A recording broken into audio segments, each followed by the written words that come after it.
Fidèles auditeurs et téléspectateurs de notre chaîne PPT TV, une fois de plus, salut, quelle que soit la région du pays ou du monde où vous vous trouvez à l'instant.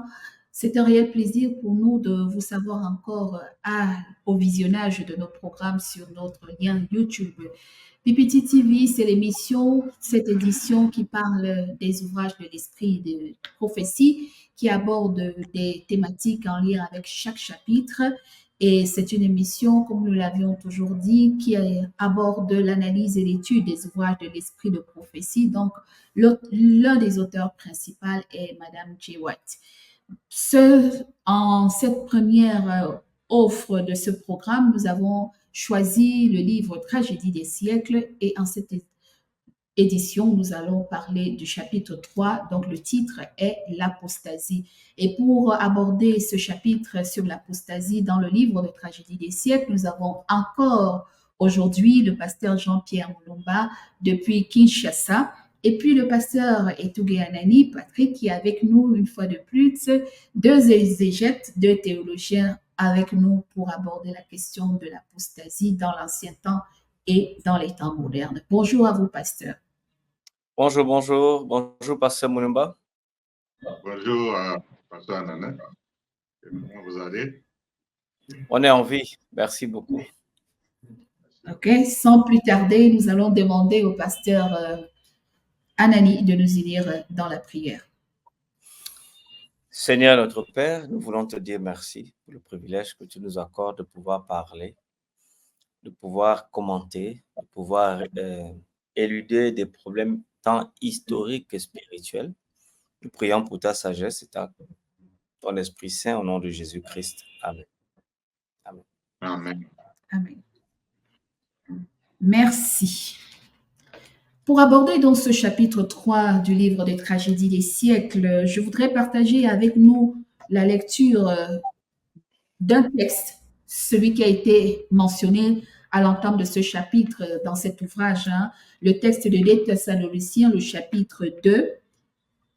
Et à partir du verset 3 jusqu'au verset 4, l'apôtre Paul nous dit que personne ne vous séduise d'aucune manière, car il faut que l'apostasie soit arrivée auparavant et qu'on n'ait vu apparaître l'homme du péché, le fils de la perdition. Pour donc comprendre cette thématique sur l'apostasie, pasteur Jean-Pierre, comment comprendre le concept ou la notion d'apostasie à notre époque? Oui, d'abord, je pense que c'est bien d'expliquer ce que c'est que l'apostasie de façon générale. De façon générale, c'est l'abandon des doctrines, des pensées qu'on a aimées, qu'on a acceptées. Mais à un certain moment de la vie, on les abandonne. On abandonne la foi originelle.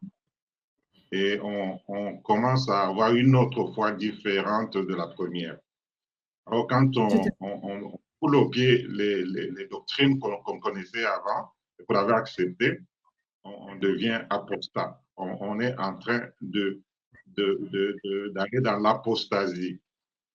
Alors, à notre époque, on considère qu'une personne a apostasié si cette personne a aussi abandonné les doctrines d'une pensée quelconque. Si vous avez abandonné la doctrine d'une pensée quelconque, vous l'avez foulé au pied, vous avez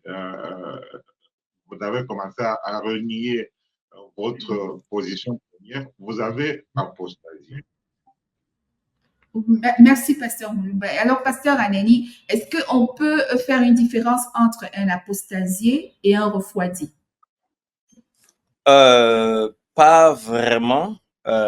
Sinon, sur la définition du pasteur Moulumba, l'apostasie est d'abord une rébellion, au-delà de ce qu'il a bien expliqué.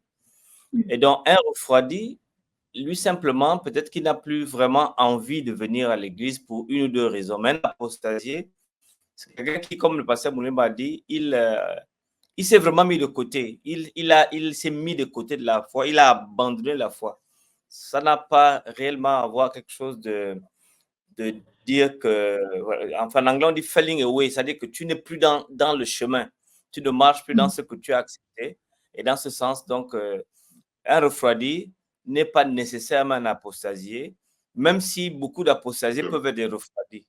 Donc, je pense que c'est ce que je peux un peu dire pour une analyse. Voilà. C'est ce que le pasteur Mulumba. Merci, Pasteur Aneni. Je vais continuer avec vous. Est-ce qu'on peut dater, est-ce qu'on peut situer l'avènement de l'apostasie dans l'histoire de l'Église chrétienne? Bon, lorsque Paul parle de cette apostasie, il donne des petits détails. Il dit, on est vu paraître l'homme de péché, le fils de la perdition, l'adversaire qui s'élève au-dessus de tout ce qu'on appelle Dieu, ou de ce qu'on adore, qu'à s'asseoir dans le temple de Dieu, se proclamant lui-même Dieu. Donc, en ce moment donné, l'apôtre Paul de son temps avait déjà perçu le ministère de l'iniquité qui agissait déjà. Donc, il voyait l'iniquité s'insinuer dans l'Église et des erreurs qui préparaient un chemin pour un développement plus complet. Alors, modestement, on peut dire que cela s'est fait de manière progressive et n'est pas nécessairement de façon ouverte.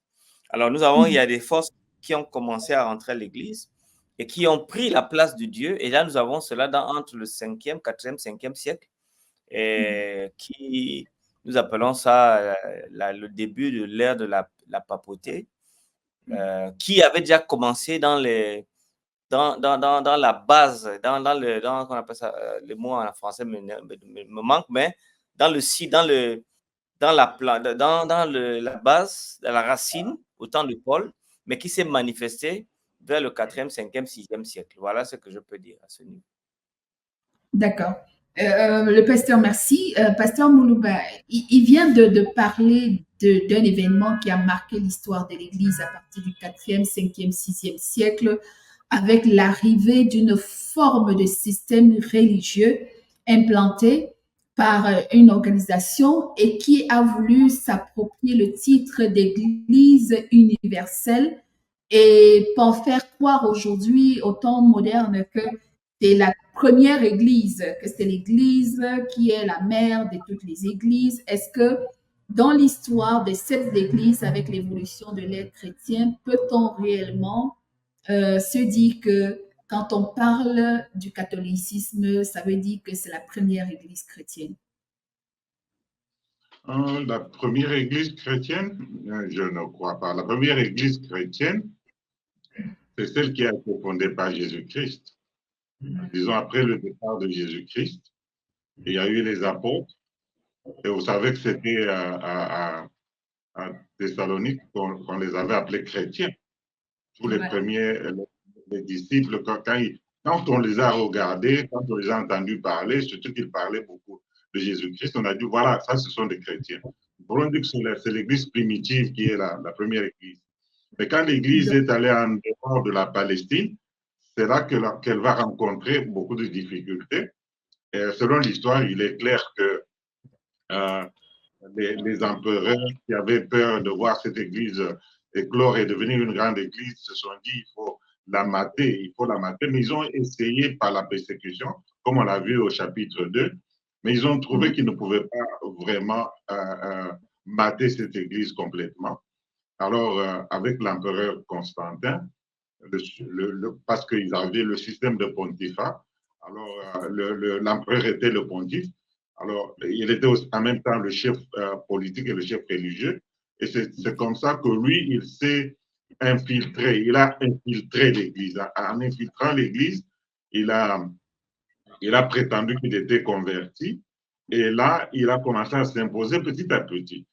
Quand il commençait, il ne savait pas où ça allait aboutir, jusqu'à ce que l'évêque de Rome s'est accaparé du pouvoir du pontife, parce que l'Empire romain était en train de paraître, les tribus barbares qui étaient là étaient en train de disparaître. Alors, l'évêque de Rome s'est accaparé du pouvoir. À ce moment-là, il est devenu le souverain pontife. Et c'est petit à petit, comme Pasteur Anani l'a dit, c'est petit à petit. Moi, je ne sais même pas si le diable savait carrément où il allait arriver, mais ces gens qui étaient ses pions, eux, probablement ne savaient pas où ils allaient arriver. Et imperceptiblement, c'est entré, et petit à petit, on arrive autour de de 5e, 6e siècle, et on voit que l'Église est en train d'apostasier dans le sens que l'Église est en train de quitter les lignes fondamentales qui avaient été perçues comme la doctrine biblique pour en train de faire entrer dans l'Église d'autres choses qui n'étaient pas là au début. Et la doctrine était altérée. C'est ainsi que il y a donc l'éclosion de l'Église catholique romaine. L'Église catholique romaine n'est pas la première Église chrétienne, mais elle a usurpé le pouvoir qu'avait l'Église primitive pour comment dirais-je, pervertir cette Église. Très bien, merci. On avait vraiment besoin de ce traçage historique pour permettre à nos téléspectateurs et à tous nos internautes de comprendre d'où est né réellement le mouvement ou l'Église catholique universelle, comme on l'appelle aujourd'hui. Alors, vous avez cité le rôle qu'a joué l'empereur Constantin Ier dans cette décadence de l'Église, s'arroger le pouvoir religieux et imposer un certain nombre de croyances et de doctrines qui vont infiltrer l'Église. Alors, pasteur Anani, quelle est l'une des doctrines fondamentales que le pape a initiées en tant que chef d'Église universelle? Bon, d'abord, avant d'y répondre, je voudrais compléter l'image que le pasteur Mulumba a bien précisée. Ça s'est passé peu à peu, parce que, rappelez-vous, l'Église était persécutée. Après la persécution, elle est devenue maintenant l'Église de la grande cour. C'est là où le tournant s'est bien déroulé. Dès que la persécution a donc cessé, le christianisme est devenu la religion des palais. Et l'Église changea de la simplicité humble qu'elle était à une Église de grande pompe. Et il y a eu donc l'orgueil des prêtres, des pontifes païens qui ont commencé à substituer la parole de Dieu aux décrets, aux théories de la tradition humaine. Alors, et donc il y a eu dans ce que le pasteur Mulumba a parlé, c'est la conversion, la prétendue, parce que l'empereur Constantin se baptise dans son lit de mort. Il s'est converti, sa femme et ses enfants se sont baptisés, mais pas lui au début. Alors, un jour donc, c'était ce compromis qui est devenu une compromission qui a fait venir donc l'Église se mit à solliciter l'appui et la faveur des grands de la terre et elle a donc rejeté Jésus-Christ. Alors, une des doctrines fondamentales de l'Église romaine, c'est que le pape a investi une autorité suprême sur les autres évêques. Parce que vous devez vous rappeler qu'il y avait l'évêque d'Antioche, d'Alexandrie, de Rome. Ils étaient tous des évêques égaux comme tout le monde. Mais maintenant, quand il y a eu la séparation entre l'Église d'Occident et l'Église d'Orient, il y a eu des débats sur la Trinité au niveau de Byzance, des Byzances qui étaient tellement fulgurants que ces débats n'ont pas envahi l'Europe. Et donc, il y avait une tendance donc à ce que, dès qu'il y avait des problèmes là-bas à Byzance et ailleurs, on cherchait l'évêque de Rome pour venir séparer les frères. Et peu à peu, donc, l'évêque de Rome a pris une prédominance sur les autres. Et après, donc, il y a eu la théorie de dire que Pierre était le premier pape et Pierre a transmis le pouvoir des papes à celui de Rome. Et là, le bishop de Rome est devenu supérieur à tous les bishops. Et donc, la doctrine fondamentale de l'Église... Yes? Oui. Il était le chef visible de l'Église universelle. C'est cette doctrine fondamentale qui a fait qu'il devienne suprême aux autres évêques. D'où le choix, est-ce qu'on peut justifier en cela le choix du siège de Vatican à Rome?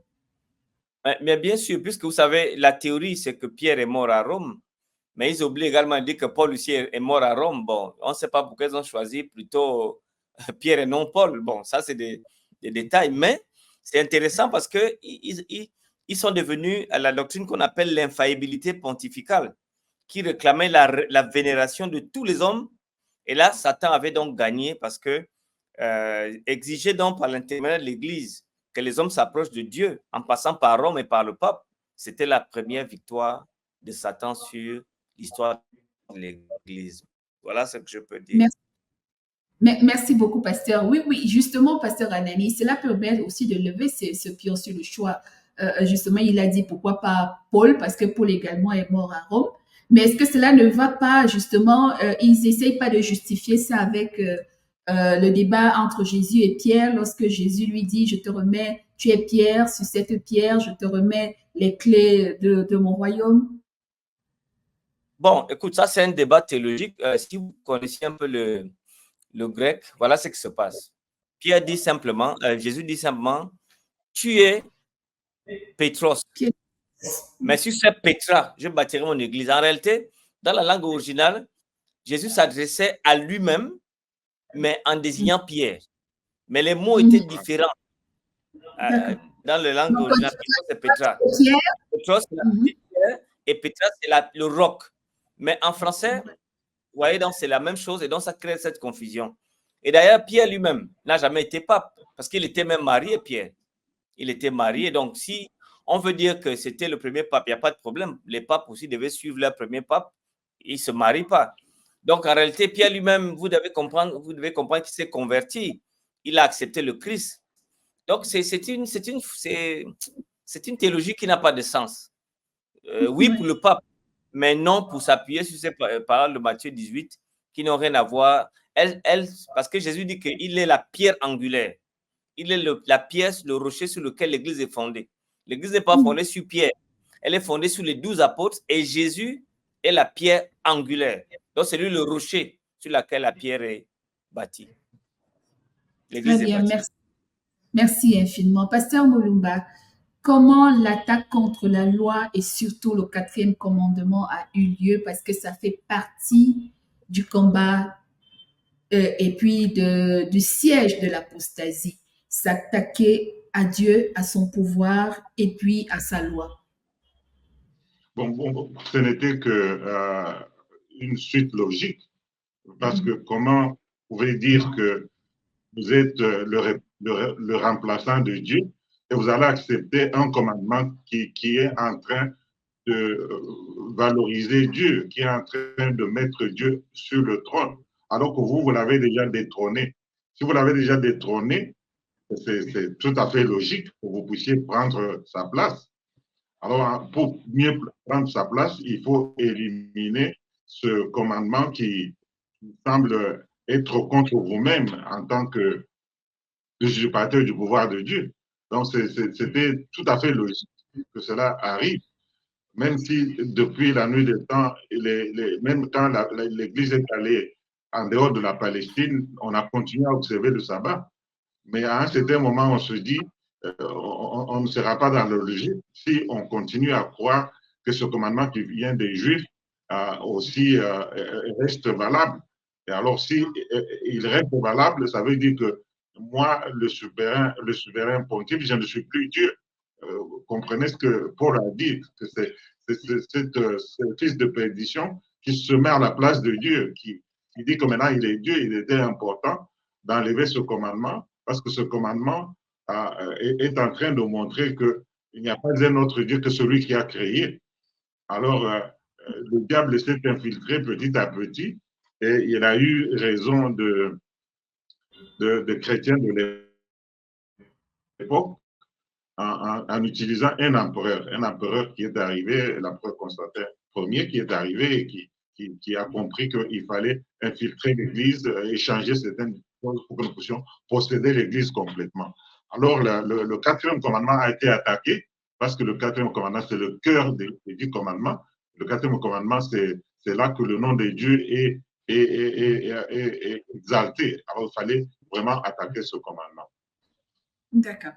Merci, pasteur. Et donc est-ce qu'on peut comprendre à cela l'autre implication ou impact de l'apostasie au sein de l'Église, pasteur Anani? Ça veut dire qu'on peut faire montre de foi chrétienne, mais être dans l'apostasie parce qu'on est dans l'erreur, dans l'enseignement du mensonge ou du mensonge, en enseignant par exemple, parce que si on fait un rapprochement entre ce qui est dit dans Daniel chapitre 25 ou Daniel 7, le verset 25 qui dit que il espérera la petite corne changer le temps et la loi. Comment on peut comprendre ça? Le changement ne s'est pas passé du coup. Il était graduel. Ils se sont d'abord attaqués au commandement qui les aidait à introduire les images idolâtres dans la foi. Okay. Alors, cette idolâtrie fut reconnue par un concile plus tard. Conseil général pour masquer les œuvres de sacrilège, Rome donc a effacé la loi, le second commandement qui prohibe l'image, l'adoration des images et rétablir le nombre. Vous voyez, et ils ont divisé le nombre à partager les 10 commandements en 10. Et c'est après, donc, comme dit le pasteur Mulumba, Satan, donc, par l'entremise de cette église de Rome, s'attaquait aussi au 4e commandement en éliminant le sabbat. Parce que ce n'est pas tous les 10 commandements qu'ils ont éliminés. Ils sont attaqués au 2e et au 4e. Et ce jour que Dieu avait béni et sanctifié, lui fut substitué par le jour du roi soleil, ou le jour de Mitra. Ils ont aussi ajouté d'autres fêtes comme le 25 décembre, qui est la date de la naissance de Mitra. Alors, ce jour vénérable du soleil fut transféré. Ce n'était pas ouvertement, parce qu'ils n'ont pas fait ça ouvertement. Et dans les premiers siècles, beaucoup de chrétiens observaient toujours le sabbat et ils étaient convaincus que Dieu avait créé le monde, ainsi de suite. Mais c'est plus tard, vers le 4e, 5e siècle, que commencèrent les fêtes en l'honneur de la résurrection de Christ, en disant que le dimanche est le jour de la résurrection de Christ. Donc, ils ont fait une substitution de manière vraiment intelligente. Jusqu'à maintenant, il y a des chrétiens même qui ne savent pas que le dimanche n'est pas le sabbat. Et ils ont réussi. Ils ont commencé à qualifier le sabbat des rites juifs, tandis que les chrétiens continuaient donc à observer le dimanche comme un jour de joie, parce que Jésus s'est ressuscité. Ils les poussaient à manifester leur haine du judaïsme en faisant du sabbat un jour de jeûne et sombre. Voilà donc comment le sabbat a été effacé et éradiqué dans la mémoire du christianisme à partir du 6e siècle jusqu'au 15e, 17e siècle. Donc voilà, c'était jusqu'à nos jours. Si vous parlez du sabbat en nos jours, c'est vous qui êtes anormal. Vous êtes mécompris. Vous êtes comme une secte. Alors que c'est le sabbat qui est le jour choisi de Dieu.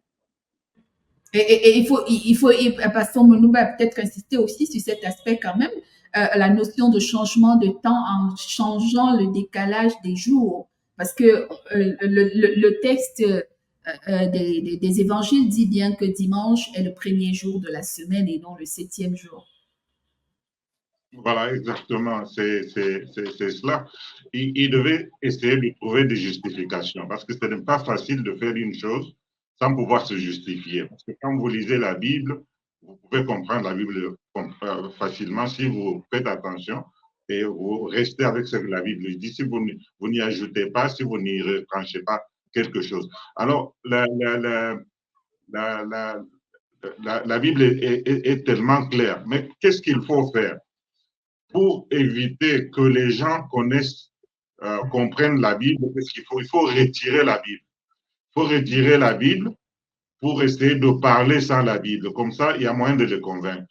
Et le seul moyen de les convaincre, c'est de dire, maintenant, regardez, Jésus-Christ est mort et ressuscité le sabbat, plutôt le dimanche. Donc, maintenant qu'il est ressuscité le dimanche, nous pouvons alors célébrer ce dimanche. Vous savez, nous pouvons condamner les chrétiens de ce temps-là, mais nous pouvons comprendre facilement qu'il y a un petit nombre de personnes qui avaient accès à la Bible. La plupart de ces gens n'avaient pas accès à la Bible. Le Moyen-Âge, c'était une période de ténèbres les plus totales parce que ces gens ont caché la Bible pour essayer de manipuler les gens. Et finalement, ils ont manipulé les gens, ils ont réussi. Même si plus tard, confrontés à cette difficulté, ils devaient dire, oh, nous reconnaissons que le 7e jour, c'est le samedi, mais nous savons aussi que le Seigneur Jésus-Christ, qui est le chef du christianisme, il est ressuscité le dimanche. Alors, il faut célébrer le dimanche. C'est un peu de malignité, un peu comment dirais-je, de tricherie bien arrangée, bien habillée. C'est comme ça qu'ils ont, comme le prophète Daniel l'avait déjà prédit, ils ont changé les temps, ils ont changé le sabbat, ils ont changé ce commandement. Et comme Pasteur Nani l'a dit, il y avait 2 commandements qui ont eu beaucoup de problèmes parce que le 2e commandement parlait des images et tout ça. Et les idolâtres, ils utilisaient beaucoup d'images.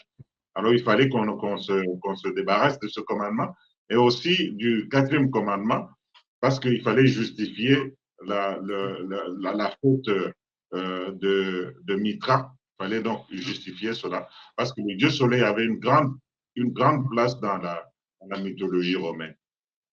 D'accord. Merci.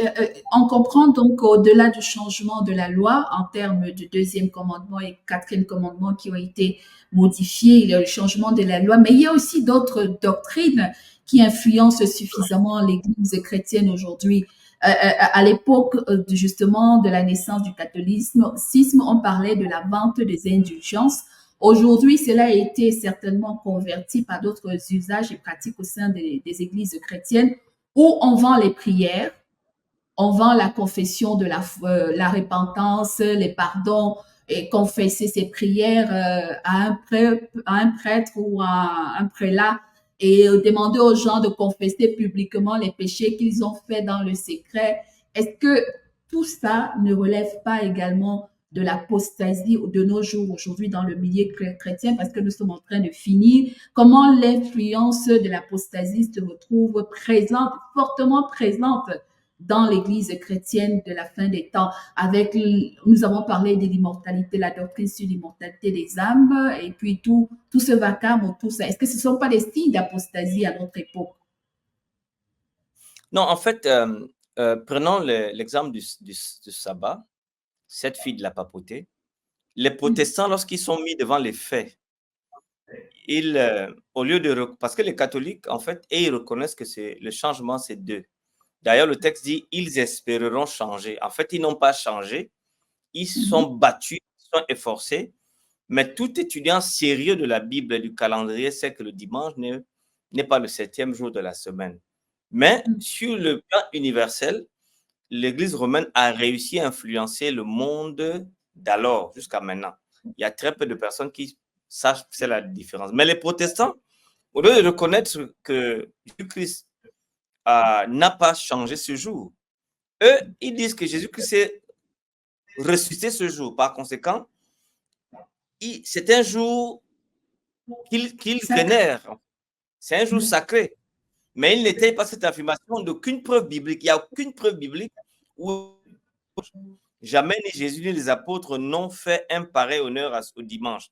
Donc l'observation du dimanche comme jour de repos a été engendrée par le mystère de l'iniquité qui avait commencé d'agir au temps de Paul, que nous appelons ce soir l'enfant de la papauté. Alors, on n'a aucune raison valable à donner pour adorer le dimanche. Donc, au VIe siècle, la papauté était solidement établie. Le siège de son empire était fixé dans la ville impériale et l'évêque de Rome était reconnu chef de toute la chrétienté.